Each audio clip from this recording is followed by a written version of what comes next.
Welcome back. Welcome in to the Lions Share podcast. It is week 12 in the NFL ahead of Lions versus Colts. This is the preview show on the Lions Share podcast. The Lions are on prowl for win number 10 on the year. They try to hit double digits this week with their matchup against the Colts. They take on the Colts in Indianapolis, a road game again for these Lions on Sunday, 1 o'clock. We get you ready for it in this episode, and we also preview Week 12, which includes maybe a snow game in the early slot. We'll touch on that when we get there, but let's talk about what we got to catch you up on before we talk about the Lions-Colts predictions. Much like the NFL teams right now, mid-season, a lot of guys hurt, a lot of guys on the injury report, a lot of guys on the IR. We'll touch on who's on the IR right now for the Lions. But we've got one on the IR right now, not the IR, but he's doubtful for tonight. That's Mitch. He's got some things going on, but we'll hear from him in some form. So we're down a member, down a teammate tonight, but we trudge on.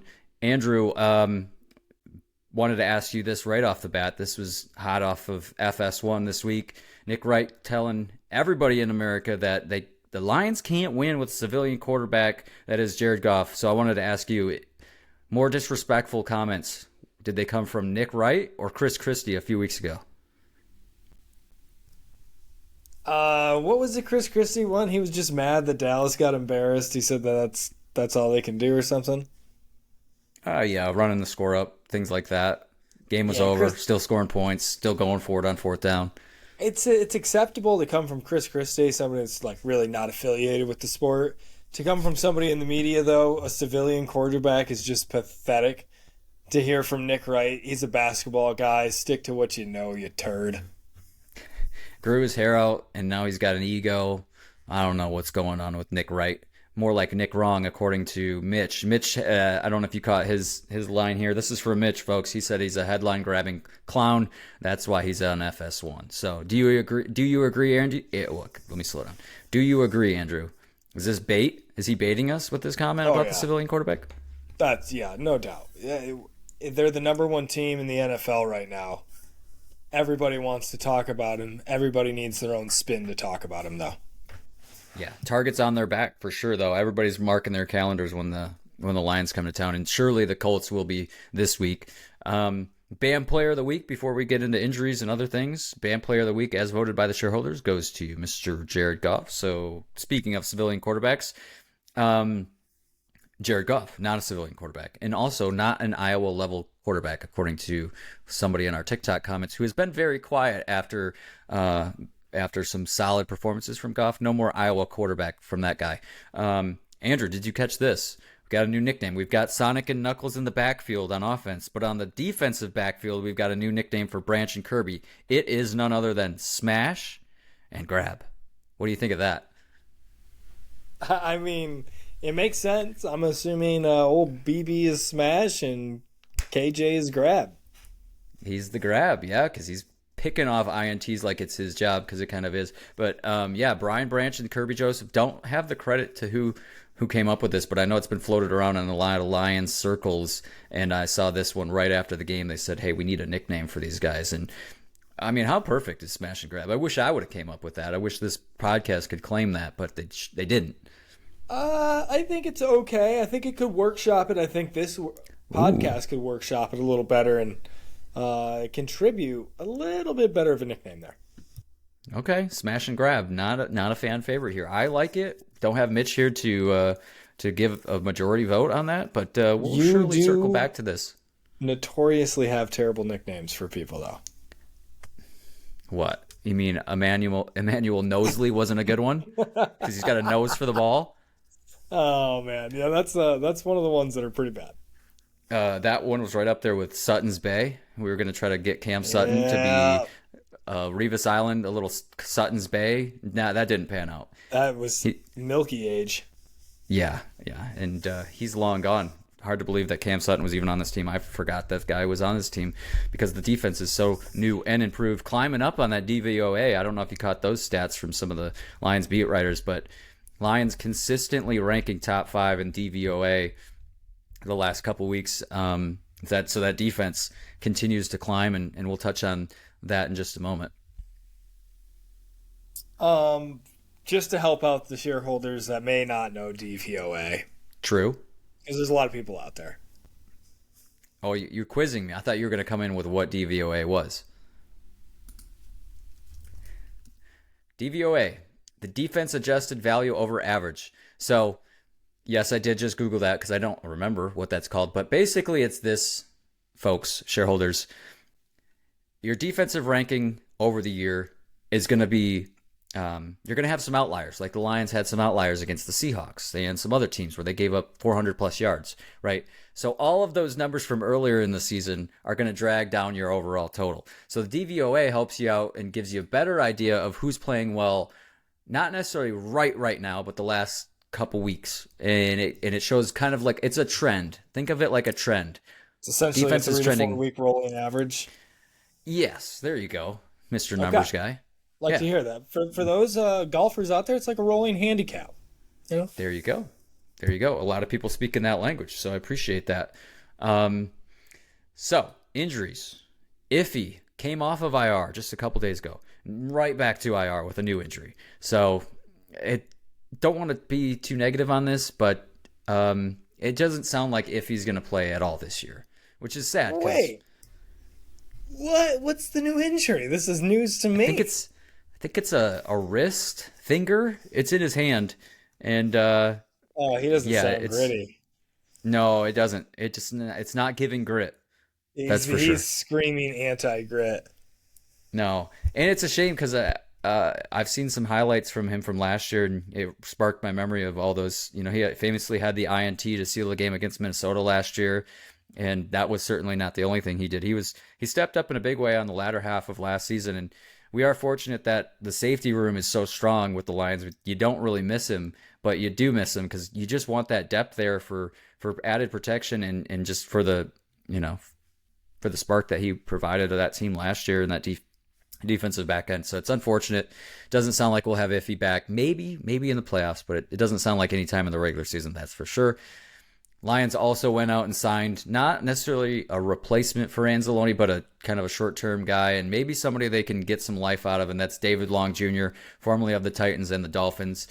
Hasn't played much in this season, and probably his best season led the Miami Dolphins in tackles last season, and he's had some injuries. He's had a lot of personal things. If you look up David Long Jr., there's a great long article from a source that I can't remember the name of, but an extremely long article, a huge read, but a great read, and just talks about how he's had family members pass away. He's had a lot of adversity, and Mitch mentioned it in our group chat, Andrew, about how he hopes that Aaron Glenn and Calvin Shepard can kind of tap into that and find that hunger, because he's really channeled all these adverse moments that have happened in his life to playing mean and strong on the football field. And like you said, he's had injuries, so it's hard to say what form of David Long Jr. we'll get, but he's a younger guy. He's not over the hill by any means, so excited to see what potential he brings in that linebacker room.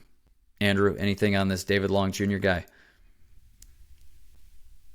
I was trying to do some quick research. I don't know a ton about him. I don't have a ton to say about him.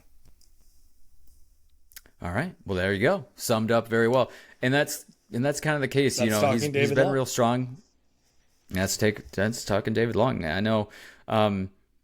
If you do some research, like I said, he was good with the Dolphins, led the team in combined tackles, had over 120 tackles last season. So he's a tackler out there.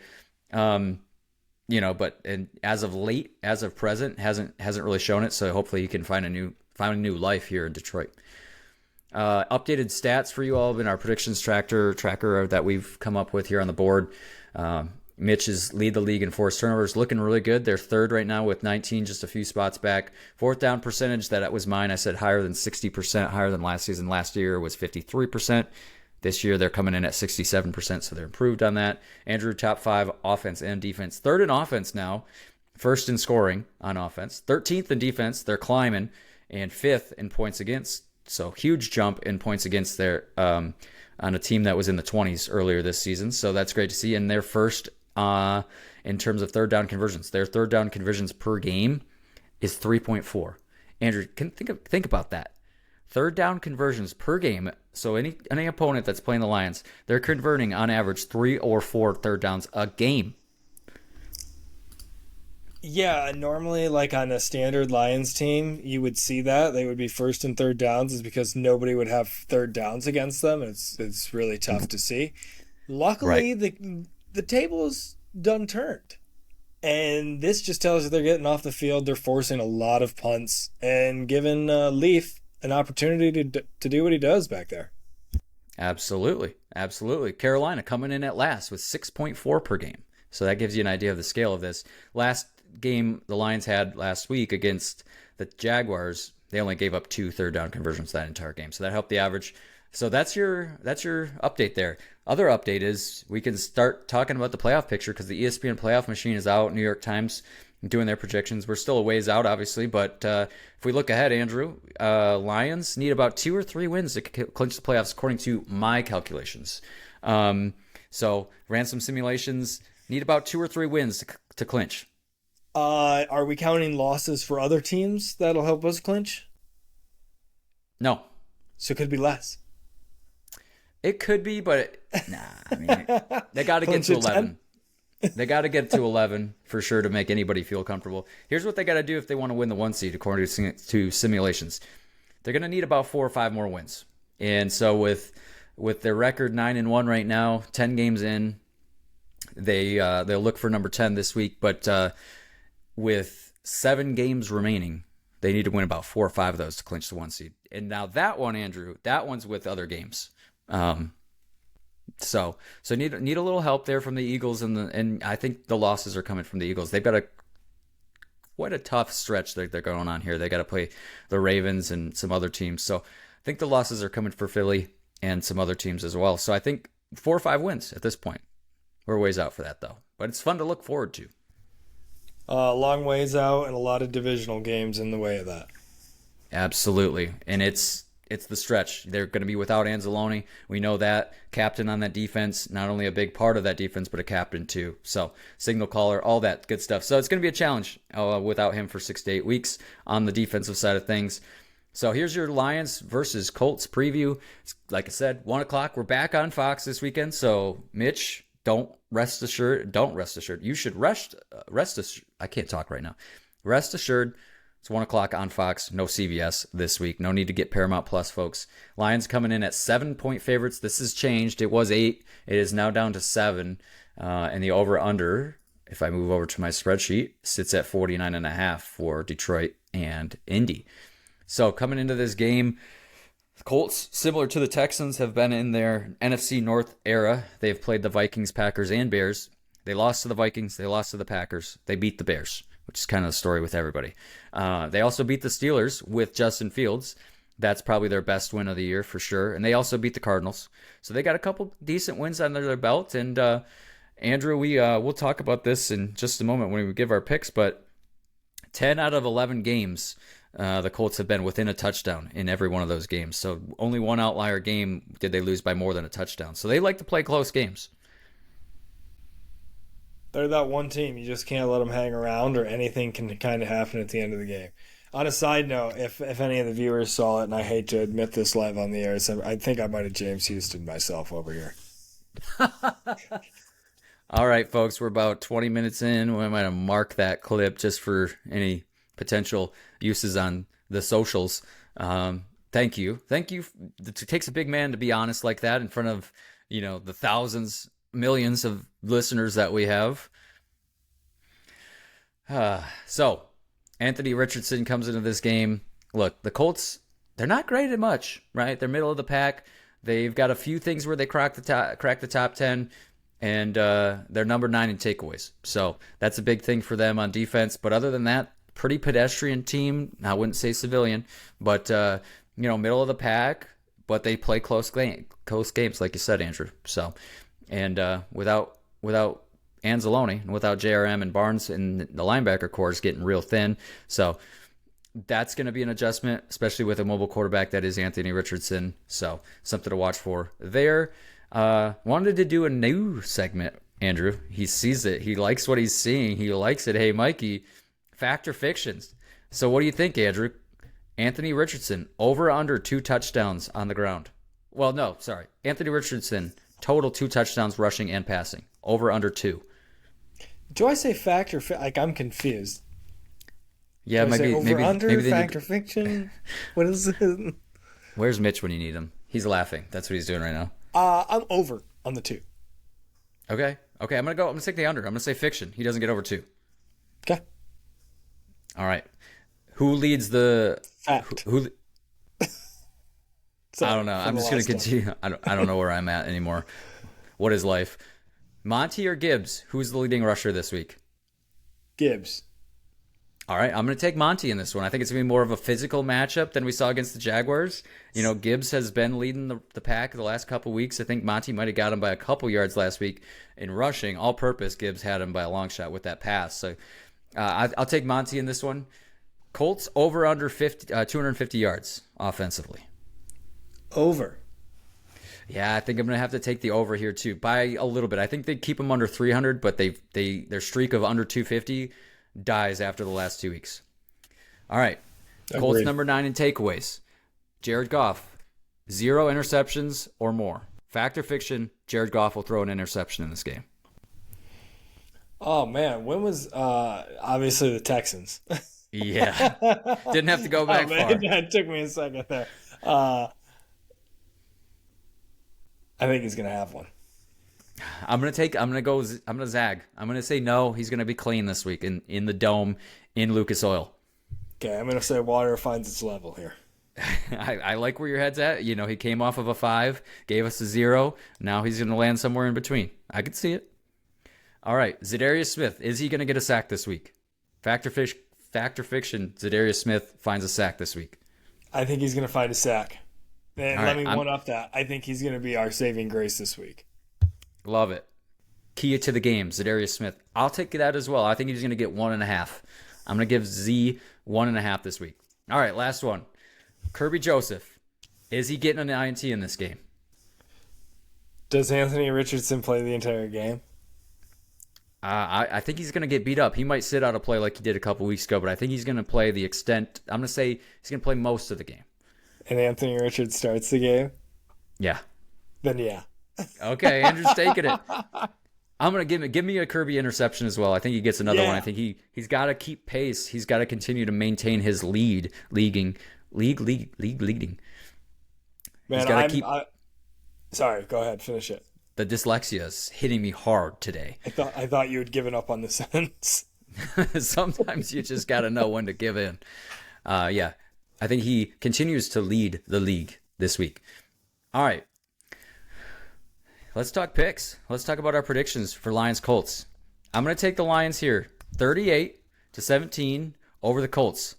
My keys to the game: got to contain A. Rich. Got to get involved. Got to get the defense to turn the ball over for A. Rich. Got to be ready for a scrappy team. Like I said, they play in close game. They live in close games. So watch out for that. Take care of the ball if you're the Lions. Just like we talked about, Goff's got to be clean and not let Indy hang around. If you let them hang around with your small errors, penalties, and things like that, it's going to be a recipe for a disaster, and you could be falling into a trap there. So, got to play clean. Colts number 9 in takeaways, and they are in the bottom 5 in penalties. So, they are a low penalized team. So, watch out for that. But I'll take the Lions. All right. Thanks, Ben. Thanks, Mitch. That was a pretty good pick, too. And I got Lions 33 over the Colts 28. I think this game's going to be much closer than what most would predict. Without Anza, Campbell's going to be calling the plays. He's got the green dot. He's going to give the plays for the front side of the defense. That's a lot of responsibility for a year 2 guy and a guy that's kind of been, riding on the shoulders with Anza. They've been doing a great job together, and he's much improved. But I think that's going to be a bit difficult and a lot of responsibility on him, so let's see how he handles it. And Ben, you're right. They got to contain A. Rich, especially without Anza. He's the speed guy, sideline to sideline. I think Anthony Richardson in his past, you got to hit him one time, and he's going to be afraid to leave the pocket. So keep him, give him a hit, and then you got him down. Colts going to be able to run the ball on us without Anza too, so the offense is going to have to keep pace. High-level analysis. High-level analysis from your folks here on the board. We'll give you Mitch's in just a moment. But I wanted to ask you this, maybe a bonus from your picks, Andrew. You mentioned A. Rich getting hit. Who delivers that hit on the defense, do you think? I'm hoping somebody steps up, but I think they're going to have BB kind of follow. If he sees Anthony break, they're going to tell BB to break with him. I think that they've got that, and I'm hoping Za'Darius gets his hit on him too because, man, that guy looks larger than life. Yeah. 6'4", we talked. Yeah, it's huge. It's crazy. And let me just say this about Anthony Richardson's throwing style. It lines up like a puzzle piece for Kirby Joseph interceptions. Bing. Cha-ching. Wait, hold on. Ding, ding, ding. I love it. I can do all the sound effects when Mitch isn't here. But yeah, I think you're absolutely right. Brian Branch is where I had my head at when you mentioned delivering those hits to him. All right, here's Mitch. Mitch has got a mirrored score. He went with my strategy from last week. He's got Lions 31, Colts 13. He's got the lowest scoring Colts on our picks here. He says this: make Richardson throw the ball. Don't let him beat you with his legs. Continue to get up for games and not play to your competition. Keep firing on all cylinders with the offense and lean on the offensive line. That is your strong suit. Couldn't agree more. I'll give you high-level analysis. You're absolutely right. You deserve it, my friend. We wish you were here with us. Shareholders, vote down below. Comment. Who you got in this one? Lions, Colts. Vote on Spotify and down in the comments. 506 maps. Let's bring those up while we can here real quick. 506 maps of the week. We've got in the early window, along with the Lions on CBS, we've got everybody. Well, not everybody. Good portion of the United States getting Kansas City at Carolina. CBS, not great. Andrew, you seeing these matchups? CBS does not have any real great matchups. You got Kansas City taking on the Panthers. A lot of people getting that one. Your second biggest one is only a late game. It's Denver versus Vegas. Bo Nix is exciting. Vegas, who knows? That could be a good game, I guess. Tennessee at Houston, not great either. Not many people get in that game. If you look at the Brown, there, not many people get in that game. New England and Miami, not many people get in this game. That's not good either. Tampa Bay at New York Giants. These are bad matchups. Let's go look at some better matchups. Dallas versus Washington, getting everybody. America's team should be the Lions. This map should be green.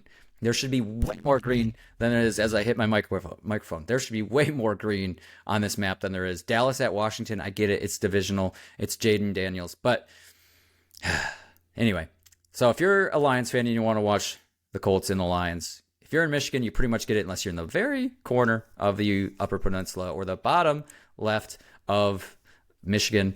And most of Indiana, most of Ohio get in this game, a little bit of Kentucky. If you're in the Midwest, you're going to get Minnesota and Chicago if you're west of Michigan. So there you go.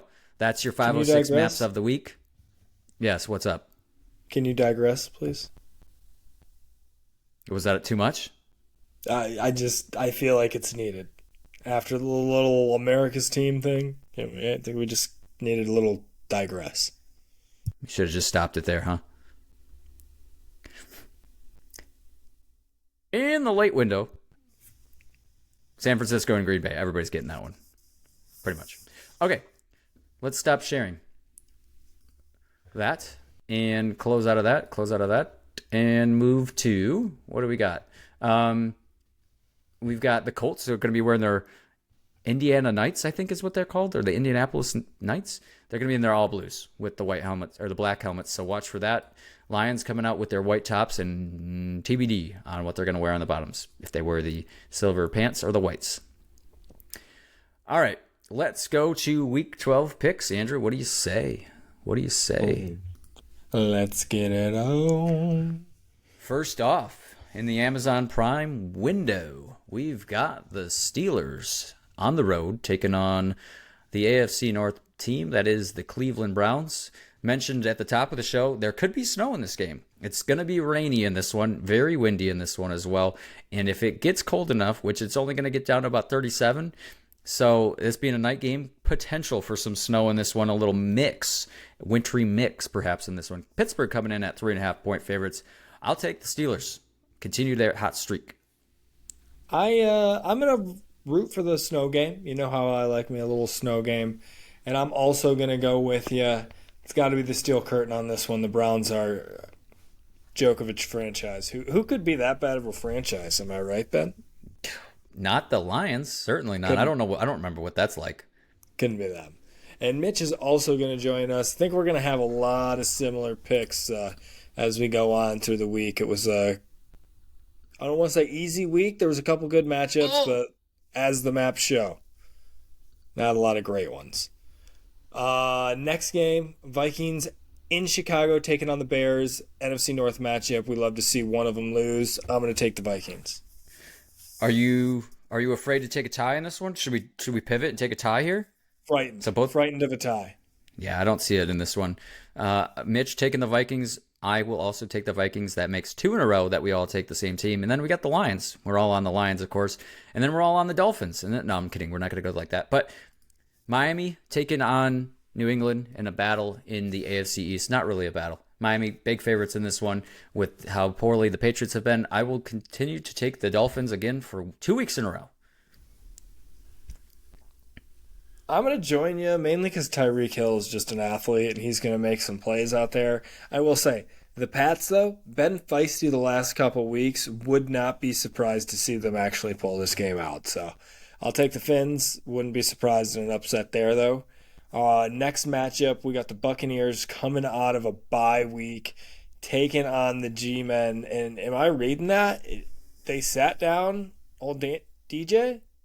Not only did they sit Daniel Jones, they're talking about him maybe being QB3 or 4 this week. He's all the way down on the depth chart. How many QBs these guys got? Too many, apparently. No kidding. Not enough chicken cutlets to go around. Not enough QBs to go around on that team. I'm going to take the Buccaneers. Yeah, Mitch and I also going to take the Bucks in this one. Bucks off of a bye. It's hard to go against them in this one. I think they need this game. So I'll take the Bucks. A lot of divisional matchups this week. A lot of divisionals. Not the Lions. They're playing the AFC team. But here's another one for you. Cowboys heading into Washington to take on the Commanders in the NFC East.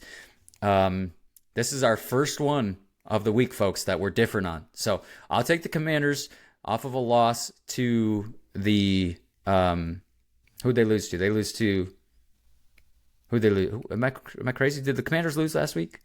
Yep. Who did the Commanders lose to? Couldn't tell you. This is the high level analysis. Hold on. I'm gonna need to calm my brain and go to week 11 here. Who'd the Coms lose to?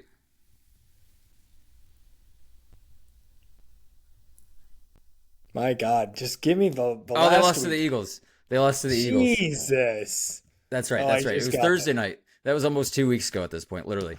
Okay. My pea brain can't comprehend. Give me longer than it needed to be. I'll take the Commanders over the Dallas Cowboys. Yeah, Mitchell's going to join you. I'm going to zag on this one. First mix-up of the week. I think Dallas is a better team. Crazy. And you said it. Their record really doesn't indicate it. I think they're a better team. Yeah, they've lost Dak.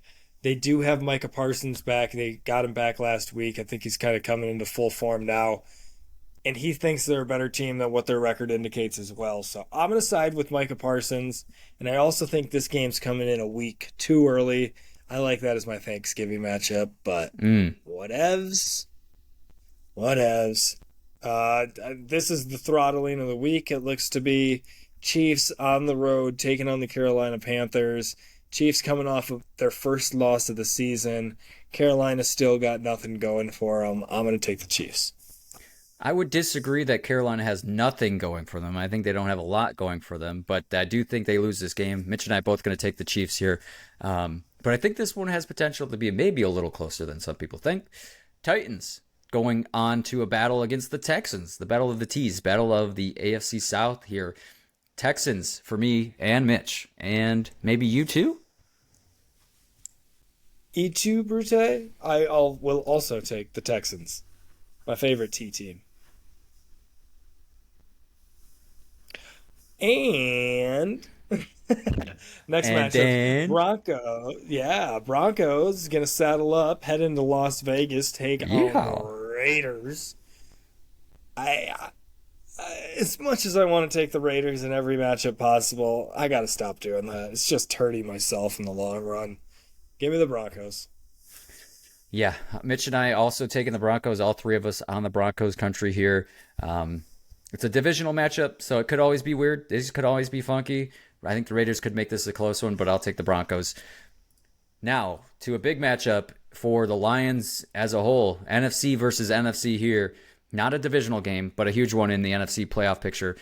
49ers in a battle for that division take on the Green Bay Packers, who are trying to keep stride with the Lions in the NFC. Green Bay coming in at 2-point favorites in this one. San Francisco struggled coming into this matchup. We're going to see what they're really all about. I think this is a big prove-it game for the 49ers, so I'm going to take the Packers because I've taken the 49ers a lot this year, and I don't feel good about it. So I think I'm going to take the Packers as much as I hate to say that. FTP, though. Yeah, Mitch is going to join me with the 49ers, but I got to ask, how many injuries do the 49ers got? Do we know if their team's actually playing this week? That's a great question, and that's part of the reason I take the Pack here, and I hate to say it. Yeah, the 49ers are tough with the injury report. I think that they should legitimately be looked into after the season on how they're treating the injury report, especially with the Christian McCaffrey debacle. Had nothing wrong with him, didn't play till week 11. That's trash. All that to say, I think the 49ers are going to win it. Pack struggled against the Bears, took a blocked field goal to beat them at the end of the game. So I'm gonna take the 49ers. And our bird matchup of the week looks like we got some rain, but the Cards going to be taking on the Seahawks. I'm taking the Seahawks in this one. I think they're the better bird team.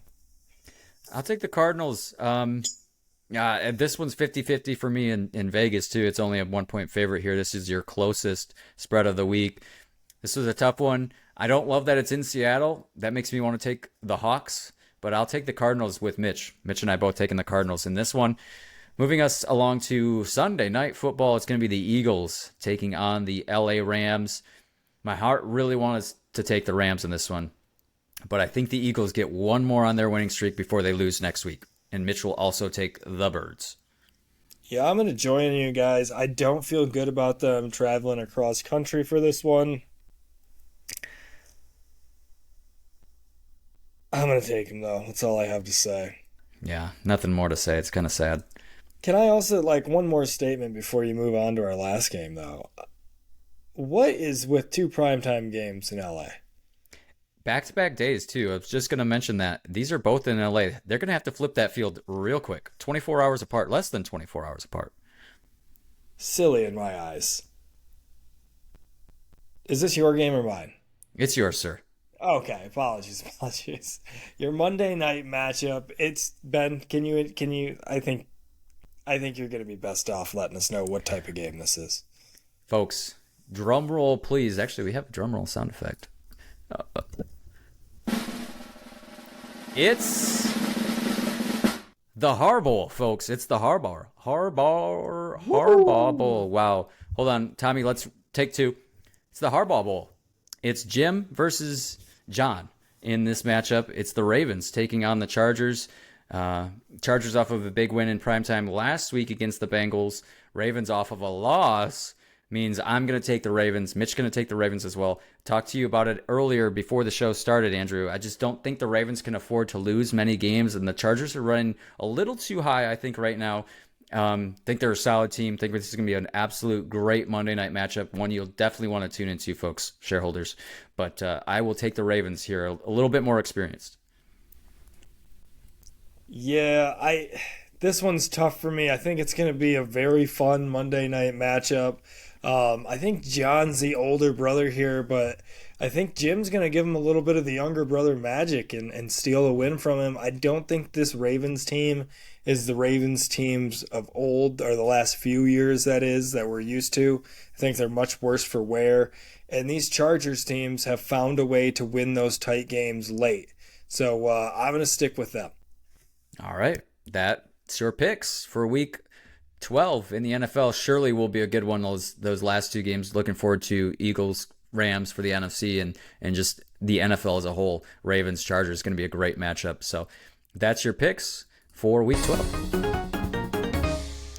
All right, folks. That brings us into closing time.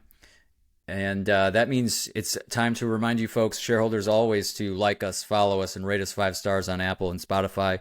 Like us on YouTube. Follow us, subscribe on all of those channels, as well as follow us on TikTok. That's where all the clips get posted. So we appreciate the support that we have here. I forgot that I put this in the notes. Folks, you got to be wary of the Facebook AI fake headlines. This one was funny. Head coach Doug Peterson, after accepting defeat, blamed the Detroit Lions fans for booing too much, causing the Jaguars players to not be able to play their best and lose. Details in comments. A lot of people fell for the bait there and thought that was real. So that doesn't make me feel great about society right now. But yeah, so just be on the lookout, folks, for that. Don't believe everything that you read on Facebook. I forgot that I put that in there. You know that would have gotten me. Is it bad that you were the first person that I thought of? It's like, dang, it's a good thing Andrew doesn't have Facebook. All right. We miss you, Mitch. We hope things are going well. We'll see Mitch on Sunday. We'll see you all back here on Sunday for a Colts Lions recap. Let's go Pistons in that play-in tournament. They're almost 500, 7-9. This is the best Pistons have looked in a long time, and that's not saying much. But we hope that the Lions rise the Detroit sports as a whole. So let's go Pistons. Let's go Tigers next year. Let's go Red Wings. That's starting soon too, right? I think is the NHL's already begun, right? Yep. Let's go Griffins. Let's get one of those in there too. The Griffs. Can't forget about the Griffs. Let's go Lions. We'll be back Sunday after the game. Meow. Love you, Mitch.